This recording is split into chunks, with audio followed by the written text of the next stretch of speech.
Start this in any case. So are we going to go over the test first, or how does that work out? You know, I should have actually pulled it up, shouldn't I? I should pull up the test. I have the test for you. I got one for you too. How good are you with these? Because I have an idea. Let's see. Can I use modus ponens with this one? I feel like I should be able to, but then I'm like not sure. Where's your conclusion at? Right here. So, let's see. So it's like, can't tell. Okay.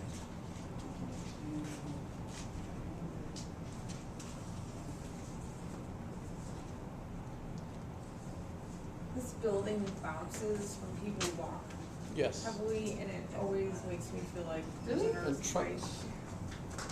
It could be an earthquake too. There It was bounces some- when it has an earthquake too. Yeah, there were some people walking down the hall, and it, Which one is that? Is this one of the test ones? Yep. Alright, who has an idea what to do next? Because I'm thinking modus ponens, but then I don't think that's right. just write a Q in number 4, and you're good. That's what I was thinking. Oh, wait, no, I was gonna write P. Because It comes from addition. If P, then Q. Okay. Only in logic class. You'll never use it ever anywhere I was else. kidding, but hey, If you shoot a rocket to Mars, you know. and halfway there you say, so the rocket is there, or there's a UFO next to it. Your friends will want to put you someplace where it'll be safe for you. So don't use that kind of logical argument in a real life. Only in logic books. What's my number? 1534.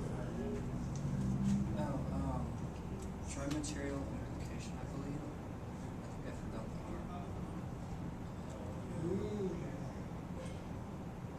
R. If it's not the For case. not the case P and Q. Not the case, that would be. P or Q. But we have P and Q, so then R? But we don't need R, we need Q. Why is this not writing? Because you left the cap off for too long, they get all dried out. It does not take long. I think I actually made a mistake.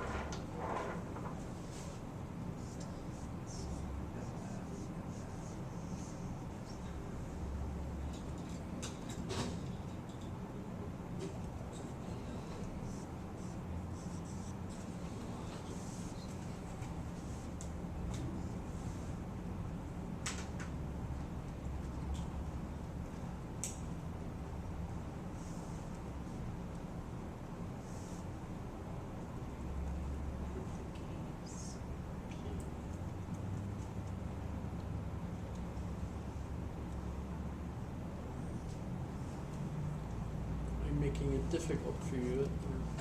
That's okay. Can you help solve it?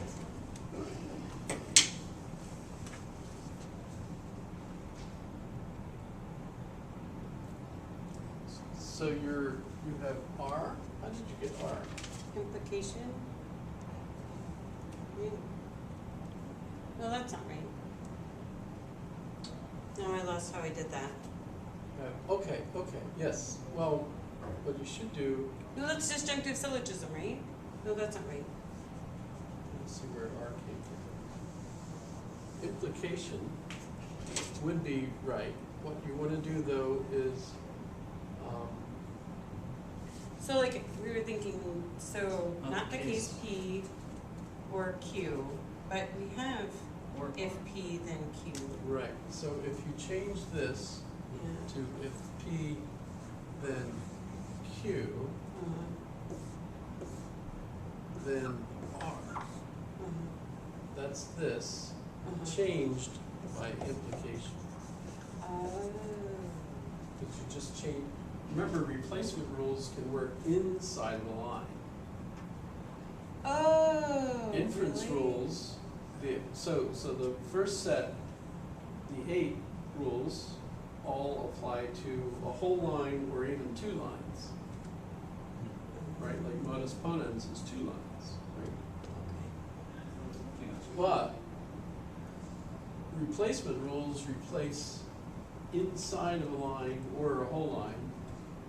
And in this case, so you could replace this piece inside of this with this, but it's still inside of that, right? But now you can see, well, since you already have P then Q, then you do have R. Okay, right. And you got that from modus ponens, from 4 and 3 and 4. And now that you have R,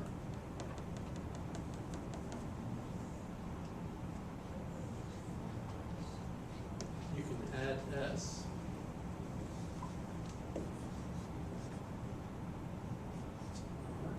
S addition the 5. And you want to commute this, so it looks like this. S R commutation 6. A lot of these steps are pipulous. Is pipulous a good word? I don't know what that means. Pipulous? Might not be a real word because it came into my head from Dr. Seuss. It could be. So did you solve it? I can't see. So, No, so we didn't. S or R. So Okay. S or I R, couldn't tell. then I have P. I wasn't in word. And then P or Q. Modus ponens, and that's 7 and 2. And now I have P, so I have P Q. or Q. And that's Modus modus ponens. ponens. 4. No. 3 3. and 8.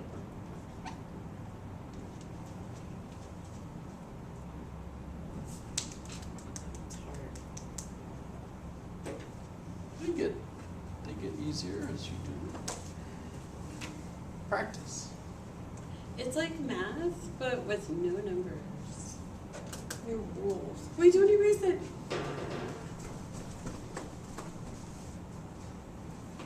So now I'm That's going gonna to be a bad picture. start by explaining that this whole last chapter or 2 we've been lying to you. What do you mean you've been lying? Well, remember P and Q, the variables, stand for statements that could be true or false. And there are 4 types of statements that could be true or false. So if you think about it, if P then Q isn't really going to be the same kind of compound statement, not really, depending on whether P is an A, E, I, or O statement, and Q is an A, E, I, or O statement. So all of this that we've done to learn the rules, modus ponens, hypothetical syllogism, etc., and all of the replacement rules, De Morgan's, implication, transposition, etc., right? All of that has been a simplified version of symbolic logic to make it easier to learn the rules and what the connectors do and everything of that sort. But now we have to say, but if you're actually going to use symbolic logic in the real world, you have to change to a more complex system called predicate logic or quantification logic in order for you to know in detail what the statements' relationships are to one another instead of just P and Q. Because we don't really talk in such simple ways. Let me know when you're ready. I can get rid of this. Yes? All right.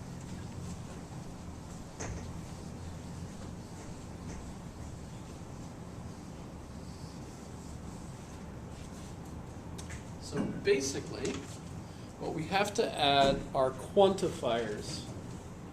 And the quantifiers are two. There are two quantifiers. One is simply x. And x by itself, in parentheses, which I don't know if that's useful or not, means for anything you pick, or for everything. In other words, it's an A statement or an E statement. Remember, an E statement is all of the subject set is predicate. So with the quantifier x, I'm saying for anything you pick,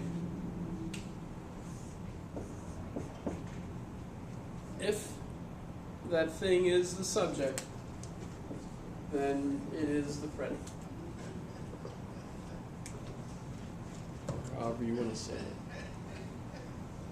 So this symbolic expression here is basically all S is P.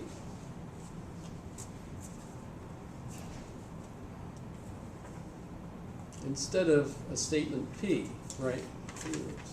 So I could have a more complex statement that something like, you know, all horses are animals, right? Which this basically gives me, right? If all horses are animals, then no dogs or cats.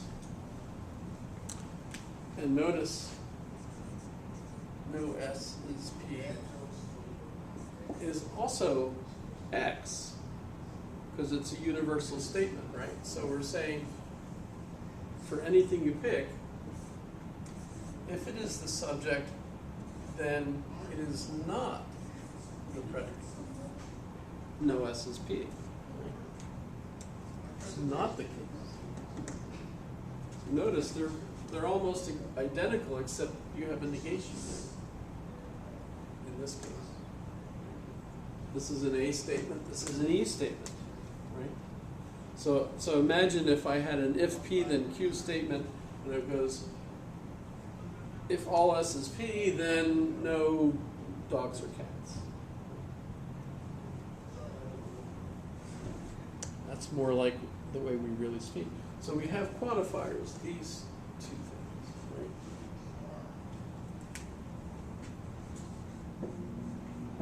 For the other quantifier, we use a backwards E. Backwards E.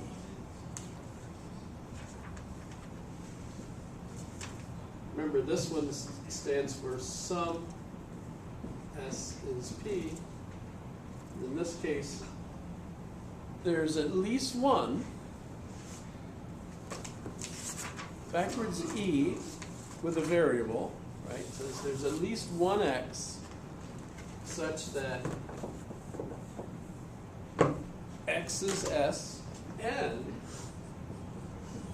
X is P. Because that's what sum S is P means, right? Some dog is a collie, right? There's at least one X that exists, right? Okay. That is a dog and a collie. Okay. Notice, by the way, this is predicate logic. I guess I should explain. Physicists have learned, this is like going back to the 50s or earlier, I guess, that when you get right down to it, atoms don't exist. Instead, we have quarks or some other subparticles, subatomic particles that make up atoms, right? So atoms are actually complex systems in an arrangement, right? They're processes, right? And they consist of yet smaller processes, and those are smaller, who knows, right? So basically, we don't have objects anymore. Instead, we have verbs. So everything is verbs in an arrangement processes. Right? Is it a verb because it's a process? Yes. Like the action that it's taking, so it's not it's a thing, it's an action. Right. There are no physical Things. objects in the old meaning of that. That was Sure. There was really only a period of time where we thought that was courtesy of John Locke and the materialists. Basically, thought that they had, science proved that spirit was goofus. That was totally wrong. Actually, energy is what we always meant by spirit. Actually. So now we know that all that exists is spirit, in a matter of speaking. We call it energy. Energy in an arrangement. Right? So is it called predicate logic because you're talking about the action, the verb? Exactly. And the verb is where the predicate Right. So, goes? Praise so God, I'm getting it. notice the capital letters stand for the predicate, as opposed to the object is a variable. Right. It was neat. I was in my alma mater. I don't remember whether, I think I was a undergraduate still, but I might have been a graduate. I don't remember. At some point, Dr. Quine came and gave a lecture at my alma mater, and it was neat. And he talked exactly about this issue that with modern science, physicists no longer have objects. Instead, the relationships are what's important. And so the predicate logic created by logical mathematicians or mathematical logicians, which is what he was, that's Quine. I should show you who Quine.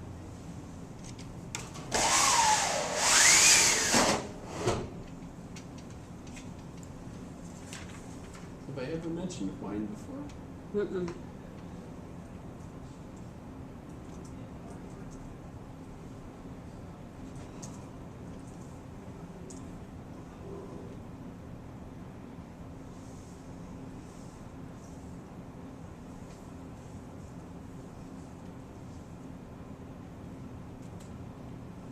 This is a boring page, but it's got all sorts of stuff about Quine. Let me get to. We actually have videos of Quine.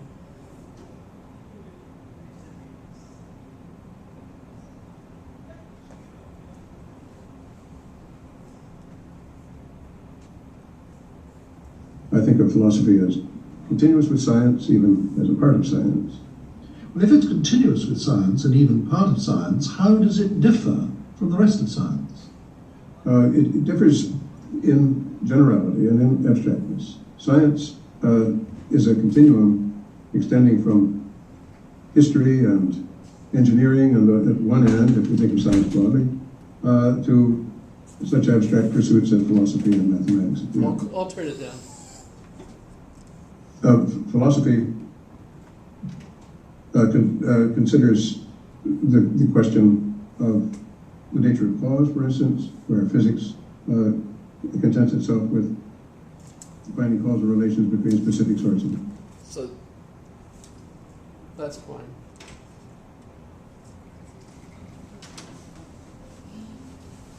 The way he is considered by many to have been the most important 20th century philosopher in America.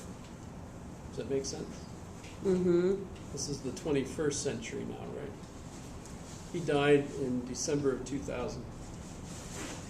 So, but I mean, he was 90 something. So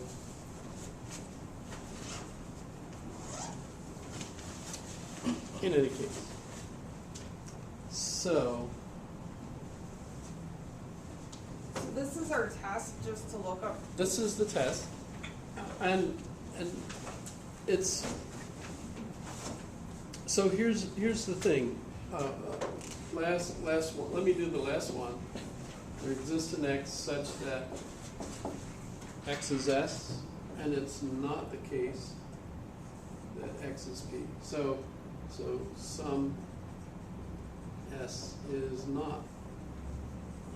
So if, for example, you're writing a scholarly article and you're submitting it to a journal, and the journal requires that your argument be written in symbolic logic as part of the submission, then what they're expecting you to do, of course, is not to say if P then Q, etc., but instead to use quantification theory as your explanation. Yes. This is the fourth, sixth? Yes. It's online, Okay, close. just like the first one was. Oh, And I'm on that page, so this is the actual test.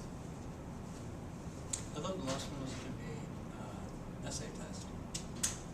There are some essays, Oh, it's part of it. there's 6 options to choose from of the. Well, no, in this one you have to answer all the questions, but some of them are essays. Does that make sense? You'll see, I'll show you we'll go through the whole thing. But so this is, okay. So not only when you're writing an article that the journal requires you to submit your symbolic logic with, and by the way, not very many journals do that anymore. And the reason for it is not that many people are getting symbolic logic anymore. And so journals discovered that if they wanted to get regular submissions from lots of people, they needed to cut that requirement. So there's fewer journals. There are still some, maybe the more rigorous ones require you to. And the idea is that with symbolic logic, that indicates that your argument is sound. They hope. You've researched your premises so that your statements are true and your argument is valid. It's a shame, but there are a lot of people that write articles, scholastic articles, that are not writing valid arguments. I even hear them on the radio. It hurts, but you know, that's what hedged language is for. pardon? That's what hedged language is for. Hedged. Yeah, hedging. It may be the case. It appears to be. One may conclude. Well, you could still be Right. invalid even using that. There's a I think there's a difference. You might want to use that kind of hedging language, but still offer valid arguments. Yeah. Well, as long as one is, you can say some, right? Even on NPR, I remember once listening to 2 authors, women, arguing with a senator from Florida. Mm-hmm. And you could tell that the senator had studied logic and was embarrassed, but tried to be nice. But it was really quite embarrassing. That you could tell that he was embarrassed. He was He was embarrassed. arguing with people that didn't understand that they were themselves offering invalid arguments. But he was still nice. He wasn't pointing out to them your arguments are invalid. But I could tell from the way he was talking that he understood that. And they were they had like PhDs in a field like sociology or something, and didn't realize, that it's really kind of scary. Okay, so these are the 4 kinds of statements, AE, right? Remember, this is A, E, I, O. Okay. But language being what it is, we don't always put our statements in precisely these forms. And so the neat thing about this language is that it's a powerful tool. It enables you to speak in more complex statements than just these. Right? So for example, in the test, I give you certain statements to translate. So say you were reading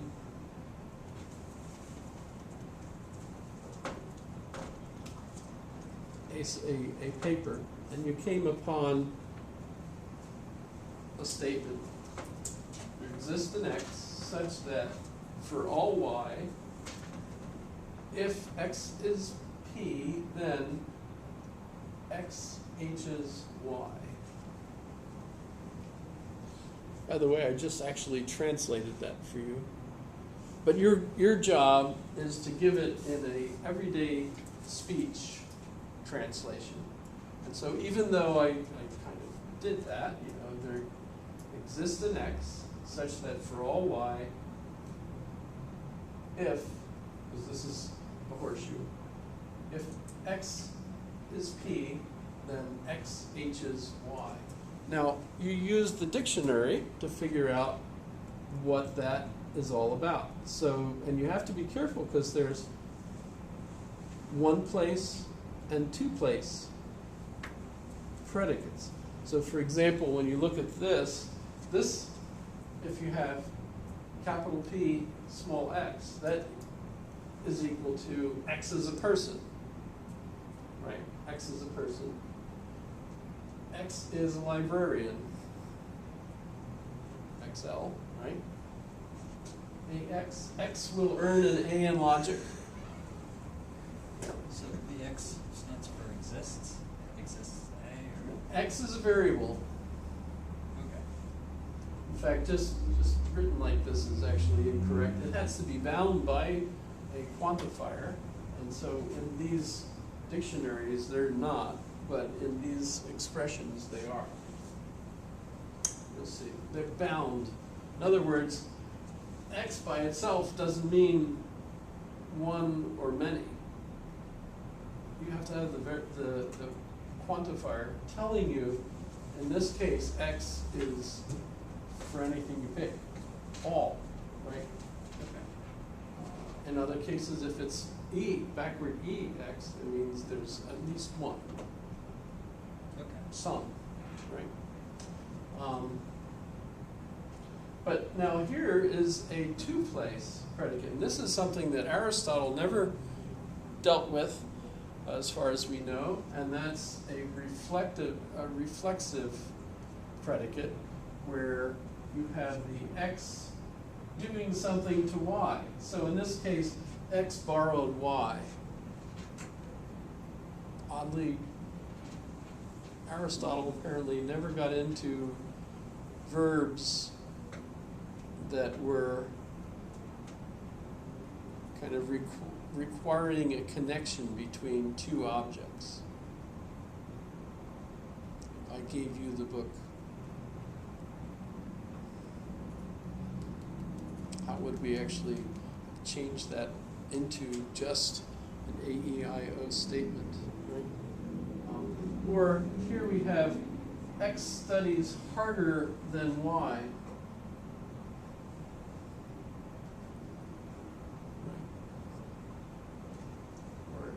X is nocturnal. So is HXY, that's representing the verb of someone So- studying so- harder than blank, So the H is the predicate, right? and you Oh. have two variables. So you have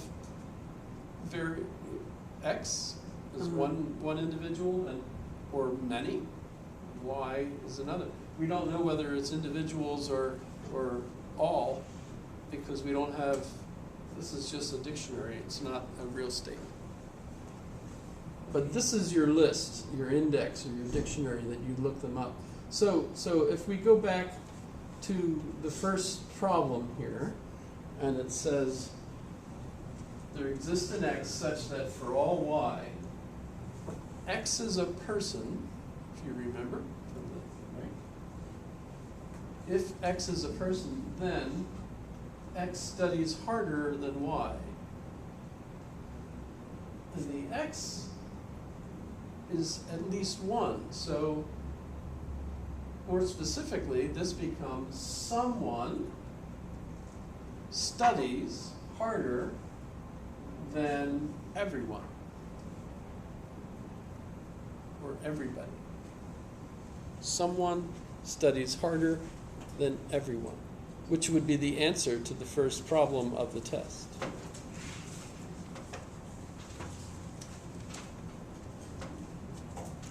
So someone studies harder than everyone. The interesting thing that you learn from doing symbolic logic, by the way, is that when we speak like that, we seem to know what we're talking about. So somebody here studies harder than everyone. But actually, everyone is inclusive. You're part of everyone. So literally, it means you're studying harder than everyone, including yourself, which is like dumb. So beware, if you were actually typing code into a computer, the computer would go, it would be upset with you if you did that.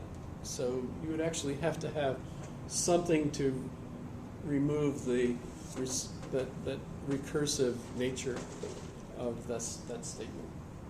This one looks even more fun, doesn't it? It does actually include the non-identity clause. This right here says it's not the case that X is identical to Y. So that's helpful, because that if we had that up here, if we had it's not the case that X is identical to Y, you wouldn't have to say that everybody studies or somebody studies harder than everyone, including themselves. You could say that instead it means someone studies harder than everybody else, which would be actually more sensible, right? So the plus is the dot, I'm guessing that? That's an and. Okay. Sorry, I have to explain. I didn't have a dot. I put this on, the web, and I didn't have a dot, so I used a plus. And I didn't have a horseshoe, so I used that. And I didn't have multiple size parentheses, so.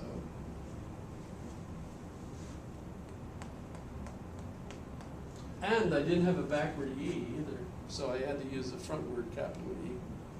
Sorry. Okay.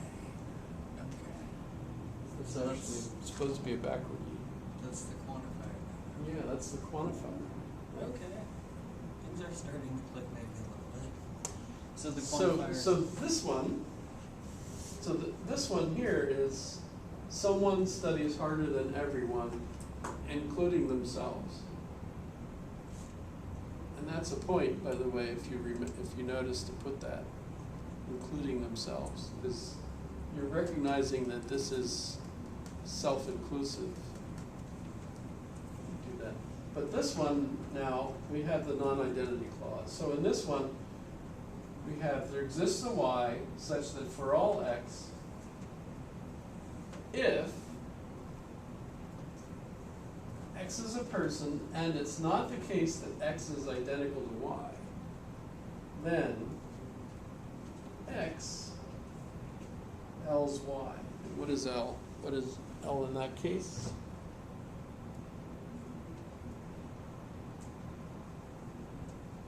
I think it's LXY. So it's X is more logical than Y. You see it? So in that case, X is more logical than Y. So everyone is more logical than somebody else. So what that would mean is everyone is more logical than somebody else. By the way, I admit that these statements are pretty dumb. I didn't invent them, by the way. These came from a logic book. These are examples from a logic book. Not this one, but.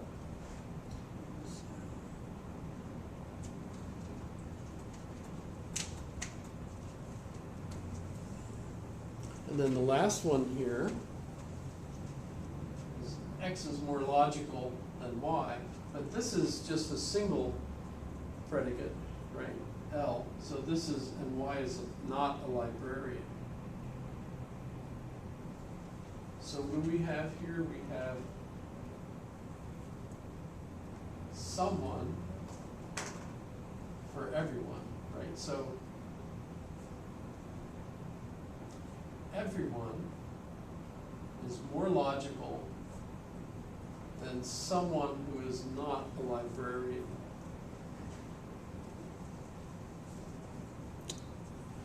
Everyone is more logical than someone who is not a librarian.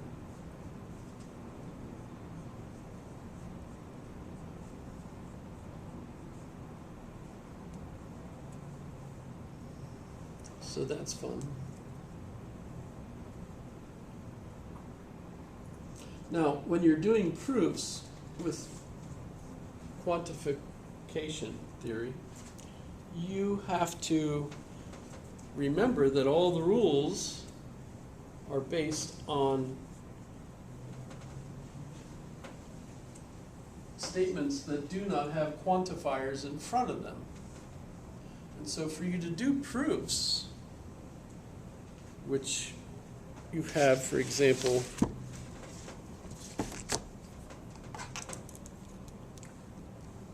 You just have to know the operator then to know what kind of statement it is. so that, by the way, this is chapter 9, predicate logic, translating ordinary language, predicate symbols, individual constants. I'm looking at page 463. Gottlob Frege is a very interesting individual, by the way. Some interesting letters between him and Wittgenstein, if you ever get the chance. Universal statements, page 464, all S or P. Also read, if anything is an S, then it is a P.